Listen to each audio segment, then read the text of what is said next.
So I've had a lot of comments on the channel over the years being like, Joey, you should share your hair loss journey, as if I have some epic tale, a dramatic story arc, infused with life lessons, a coming of age tale, but in reality, it's not something I've really thought about much. Hair loss was always in the cards for me. Growing up, my dad really didn't have much hair, and my two older brothers shaved their head due to male pattern baldness when I was around 12 years old. When they did that at the time, I didn't really think much of it.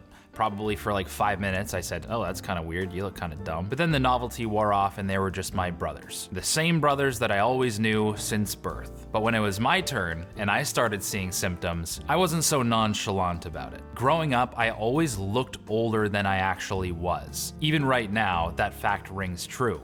I'm 25 years old. A lot of people think I'm like 32. So when I was a kid, I really took pride in the fact that I looked older than I am. That way I could boss other kids around and seem like an adult before I actually was, even though I didn't have two brain cells to rub together back then. So when I was 16 years old, my barber told me, hey, you're starting to lose your hair.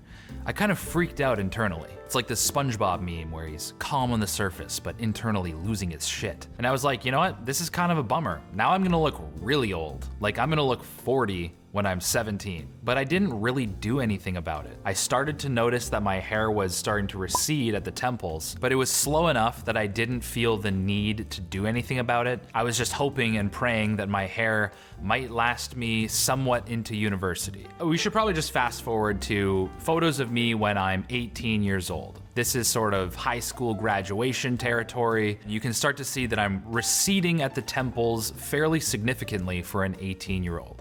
I definitely do not have like a squared off head of hair at 18 years old. And this is the summer before I went into my freshman year of university. So into university, you can see that my hair, it's still there, you know, it's still fairly thick on top, but definitely lots more temple is showing. If I had actually done something about it, I would have had a decently full head of hair to work with and potentially experience some regrowth to the point where I would almost have a full head of hair right now. You and me would be talking, having this conversation.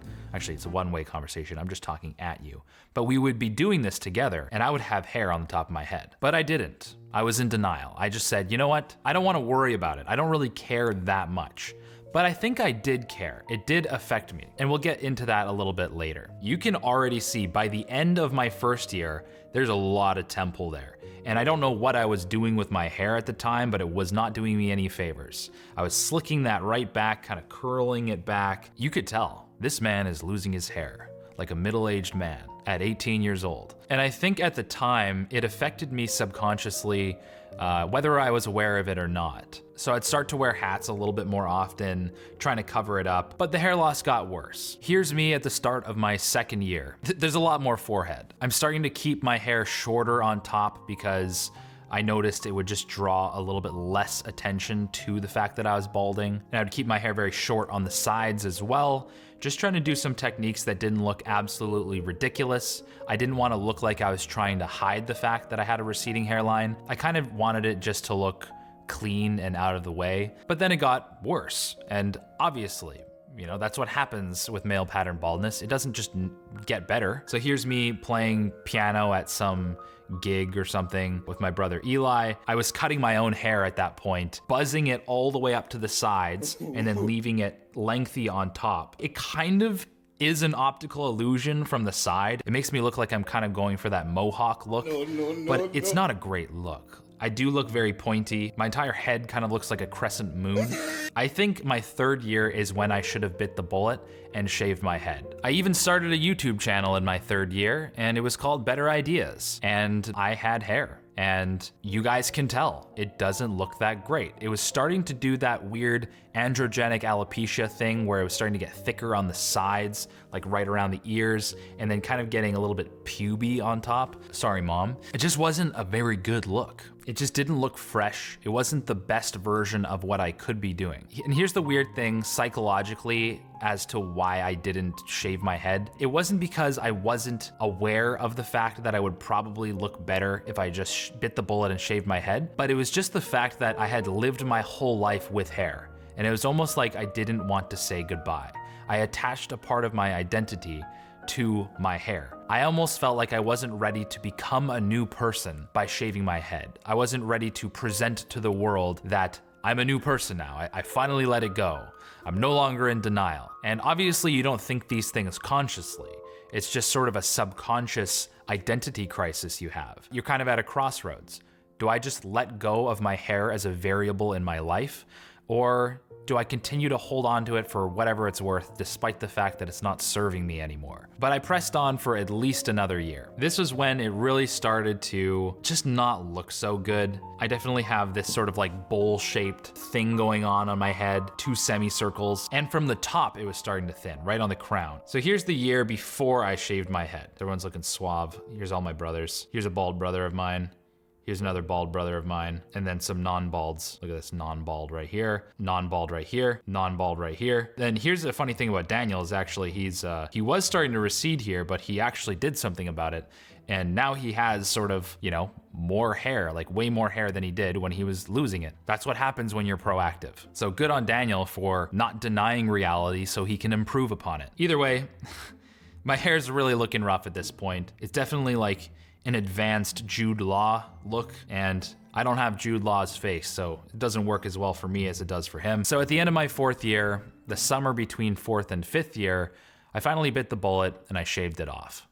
All right, let's film this video. So I shaved my head. I think it looks a lot better, to be honest. I was really postponing that. My hairline was like, well, I mean, you can see where my hairline is, and then I had like a little bit of hair kind of like that I'd do this with, and then you turn my head, it'd be all thin up here. Looks like I'm not trying to hide anything. Anyways, and I sent some photos to my friends and family being like, yo, look, I shaved my head. And they're like, looks good, dude. That's it.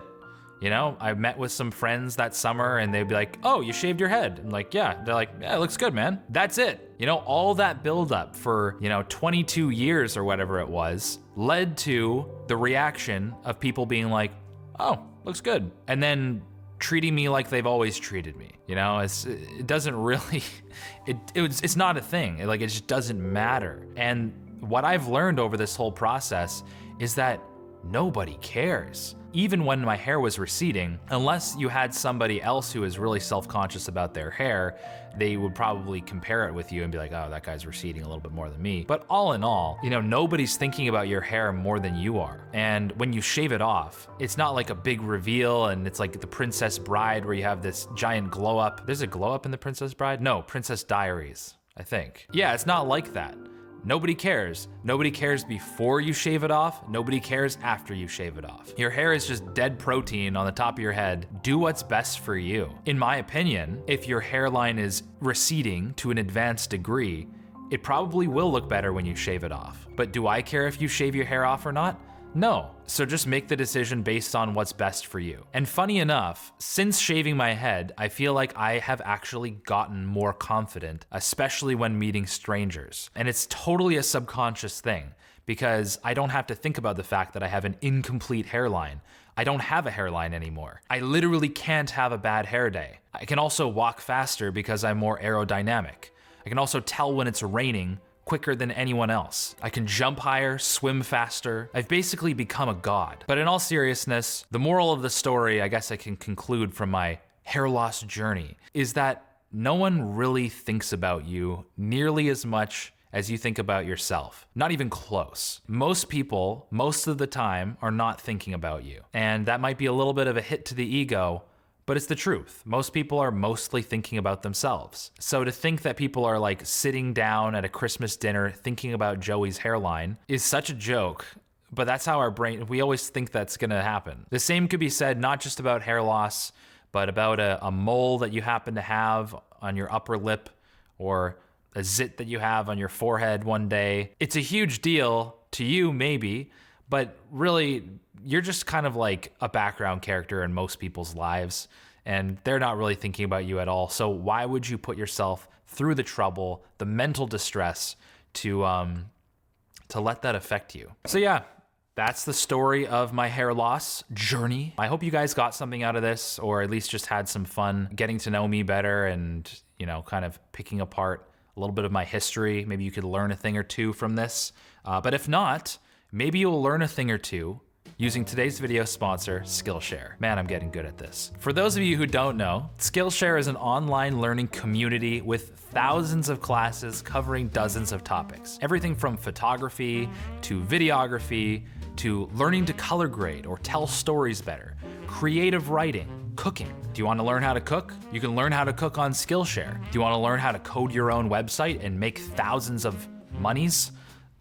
You can learn that on Skillshare too. Whatever you're into, there's probably a class for it on Skillshare. And whatever class you choose to take on Skillshare, it will be extremely practical, because every class on Skillshare is designed for real life. It's super easy to take whatever you're learning on Skillshare and apply it directly to your real life pursuits. That's why I always like to mention the fact that I'm constantly taking videography and editing classes on Skillshare, because that's my real life pursuit.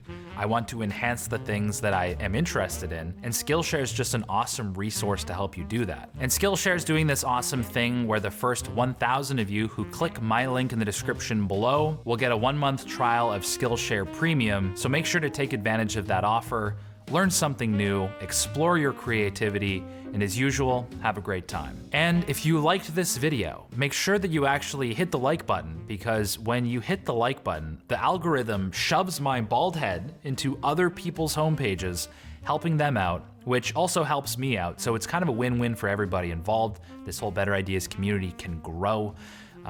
And that's good. That's a good thing. And if you're lurking here and this is the 1000th time that you've watched one of my videos, consider hitting that subscribe button. Other than that, thank you so much for watching. Make sure to check out the second channel, because there's lots of fun content on there. And I'm a lot more casual like I was in this video on there. So if you like this style of video, hit up the second channel. It's a great time. Other than that, thank you so much for watching, and we'll catch you in the next video.